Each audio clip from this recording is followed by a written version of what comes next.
សួស្តីខ្ញុំគឺអ្នកស្រីម៉ូរីខ្ញុំបានណាត់នឹងលោកចាងវ៉ាងមករួចហើយអូអ្នកស្រីម៉ូរីលោកចាងវ៉ាងកំពុងតែចាំអ្នកស្រីអរគុណអ្នកស្រីខ្ញុំមិនមែននិយាយអួតទេនេះជាឃ្លាំងធានាឯកជនសុខសាន្តជាងគេនៅក្នុងពិភពលោកគឺចូលចិត្តទទួលបញ្ជីដែលមានតម្លៃពីអ្នកមានទាំងអស់ប្រធានបទរបស់កងសន្តិសុខពួកខ្ញុំ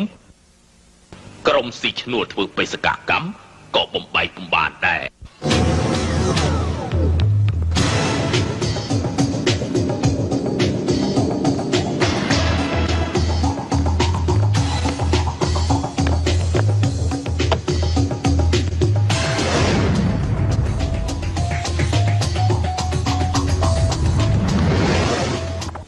នេះមានដំឡើងម៉ាស៊ីនតាមដាននិងទូរទស្សន៍ថតជាប់24ម៉ោងលើ24ម៉ោង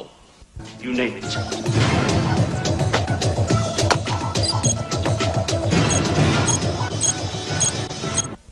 ទ្វារបិទឲ្យឃ្លាំងធានាត្រូវស្រូបយកខ្យល់ចូលទាំងអស់ក្នុងរយៈពេល10នាទីខ្យល់ត្រូវស្រូបចេញទាំងអស់ទោះជាមនុស្សឬសត្វក៏ត្រូវតែស្លាប់ដែរអញ្ចឹងតើបានធនាគារប្រទេសស្វីសក៏មិនឈ្នះពួកលោកដែរ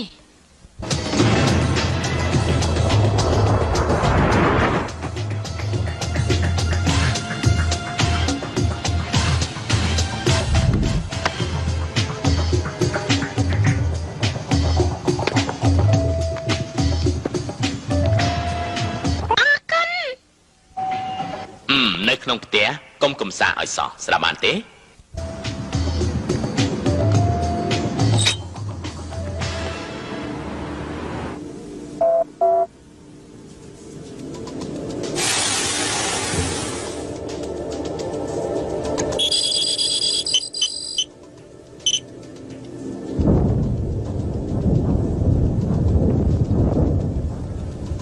សូមជើញខាងនេះ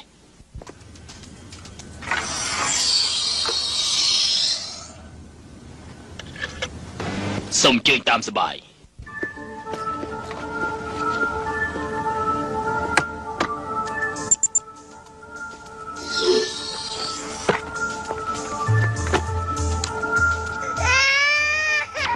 សូមជួយកាន់ដុតទៅដោះកូននោះខ្ញុំផងបានអូសូមទោសក្តៅណាស់មែនទេអូអីអូក្តៅបន្តិចហើយណាអូស្ទើរតែរលាកដៃទៅហើយ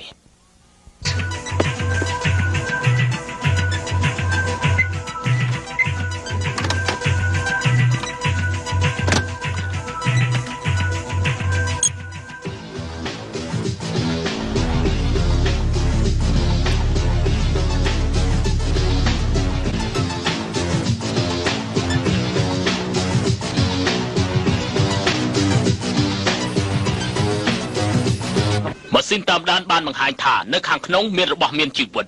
ថាម៉េច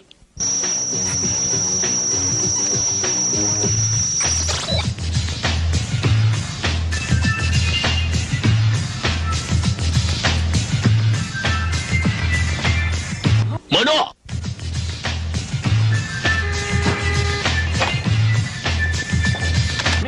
នៅខាងក្នុងឃ្លាំងធានាមានក្មេងម្នាក់ទៀត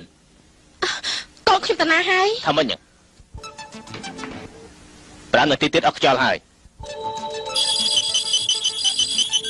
ស្នាមរៀមដែលខ្ញុំមានបញ្ហាហើយតើមានបញ្ហាអីទៅហេតុអីក៏បើកមិនចេញកូនរបស់ខ្ញុំស្លាប់ឥឡូវហើយតើមានអ្នកណាអាចបើកបានទេពួកគេឈប់សម្រាប់អស់ទៅហើយខ្ញុំទៅប្តឹងប៉ូលីសថាមានបញ្ហា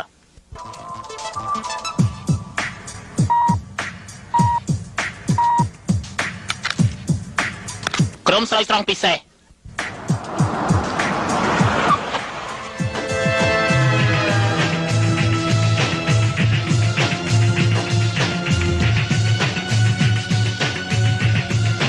មនុស្សរបស់ក្រុមស្រោចស្រង់ពិសេសកងសន្តិសុខខំបញ្ចេញក្រុមមនុស្សស្រោចស្រង់ពិសេសភ្លាមឆាប់ឡើងមកអលីឡងខ្ញុំត្រូវតែទីនេះទេពួកខ្ញុំចេះមើលថែកូនស្រីហើយឆាប់ចេញទៅ